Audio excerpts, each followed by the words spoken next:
My name's Tim Grimm. I'm Sales and Marketing Manager here at ServPro Fort Collins. I'm with Patty Smith. This is the founder of Living Her Legacy. Originally, Patty had contacted us about a job she had for ServPro, graffiti, correct? Yes. Some kids, or I don't know who it was, but graffitied some of the beautiful artwork on the side of the building that they're currently working on and asked ServPro to come in and remove the graffiti. So much for being here. We can't tell you how blessed we are to have you here. I absolutely inspired and love what you're doing in the community. I got a chance to meet with you the other day out in person and absolutely loved what you had to say. So why don't you start by sharing some of your experience with ServPro. After you contacted us to go out there, what was your experience? Two young men came, and I don't remember both names, unfortunately. Very kind, introduced themselves as they came up, said, how can we help you? You know, they introduced themselves as coming from ServPro. They said, after I showed them where the graffiti was on each of the windows, they said, I don't think this will take us very long. They were very kind, explaining the process, exactly how they were going to do it and how it would work, and that they'd be available afterwards if I had any further questions, or if they needed to come back to help in the future, I could contact them again. And so the staff were wonderful.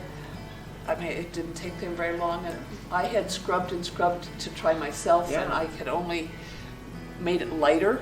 Sure. And so then I looked up ServPro because I'd been here before with the chamber and learned about their awesome business, and so I was so grateful for these two young men and for ServPro to ask them to come out and help us. And I can't even imagine just what it would have felt like to walk out there and see graffiti on that. That's heartbreaking in itself that people would do that, but it's stressful. Downtown Fort Collins, correct? Yes, it's on the north side windows of what used to be Cooper Smith's Poolside Brewery. Yeah. It's those beautiful black windows on the north side of the building. Yeah. We were invited to be the renovation project to that east entrance Sure. of Old Town. Right. And there was a little bit on every window. Yeah. So there was 4 windows that had graffiti on it. Right. And the Old Town properties, I met with Ed Stoney years ago, and that's who helped approve this process, Sure. along with Matt Robinault Yeah. in the city, Mhm. and the Historic Preservation Services Department. And they mentioned at that time that there was They graffiti. had a problem with it, Yes, so it's been and a to problem keep in the an eye on it. past. Yes, Yeah. and to keep an eye on it. And I felt very grateful that we'd been there a year and a half without graffiti. Without graffiti. Yeah. Right. Yeah. And I know there are people in this world that don't value other I know. people's property, I know. but I have ServPro to back me up. That's I love hearing that.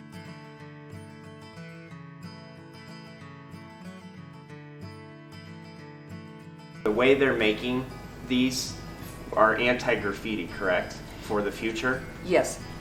What we have up currently are laminate panels until we complete the frames, which are going to be made bronzed frames to Right. put around the windows. And then the portraits will be installed on metal panels that will be graffiti protected and weatherproofed. Like you see in a park when you go to see the exercise Yeah. Yep. I know metal what you- things that you can Mhm. walk around and see, Yeah. or in a churchyard. Yeah. So yes, so they will be graffiti protected.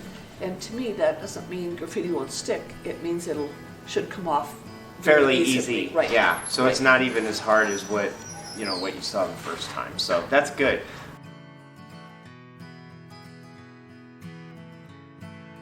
It could be as simple as a graffiti job or a carpet clean or a fire or electric fire or a flood, but that's really what we're trying to do, is let people know that, hey, in the event of any kind of emergency, we have your back. So I think it's a blessing to hear that because of the chamber and because you were here that day and got an opportunity to meet me and meet some of our staff, that's why you called. It is. It's awesome. Yes.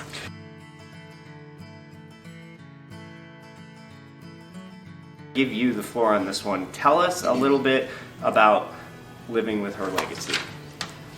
Thank you very much for inviting me here today. Absolutely. I feel very honored to be able to share our story. Living Her Legacy has been approved to create the first historic public outdoor art education exhibit in Fort Collins and in the state of Colorado to recognize women's accomplishments.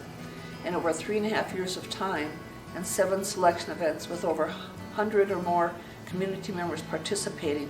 We selected 48 notable women from all of the nominations. Their impact's been in Fort Collins, but they've lived all over northern Colorado. That's amazing. And 22 of our women all have ties to CSU going back to the 1800s. That's amazing. Can the community help? I'd say going into this year, what is it that the community can do to help? One of the main things is helping spread awareness of this project so that individuals will come down and read about these women, get to know them, go to our website. Our website is on the windows. You can read about each of these 48 women and see pictures of them. And their stories are incredible. And their stories are on there as well. Yep. So the main thing is we'd like to have help creating awareness about what this project is and where it's located. So if each of you would just take the time to go to our website after you visit the windows, and our website is www.livingherlegacy.org, and just ask one of your friends to check it out. That'd be great.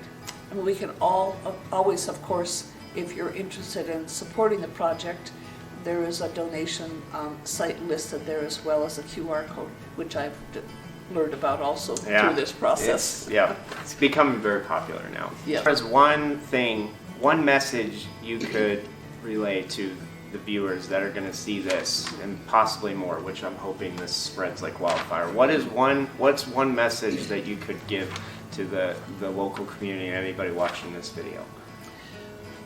Women, of course, have been denied congratulations or a pat on the back for centuries for what they've accomplished. Mm-hmm. And our goal with this is to recognize women's accomplishments to inspire girls' future and to inspire girls to dream big. So we'd like you to also, as you learn about these women, share one of the women with a young girl in your life. Or take your daughters with you down there. Take a neighbor's daughter down there to read about these women as well. So if you can help us spread the word to young women in our community, that would be wonderful. So thank you very much. Got me emotional the other day just standing out there and listening to you talk. I think the rest could be said with the rest of the staff that I had out there. At least with our ServPro up here and what I'm building, we feel very strongly about being, it's not just about business. Mm-hmm. You know, we want to be intertwined in this community. We're involved with Realities for Children. They all introduced me to you the other day, and I feel very passionate about being a part of this and finding out how we can help. It's 2023, okay? Mm-hmm. I agree with you 100%. I love what you're doing. I can't say thank you enough for taking the time to bring us out there and show us what you're doing, and then being here today to have this interview with us. So thank you very much. Check out our website, contact ServPro if you need to get in touch with Patty and can't get her outside of here. We're more than happy to help in any way we can. Patty, thank you again. And thank you. I'm very grateful for your support. Absolutely.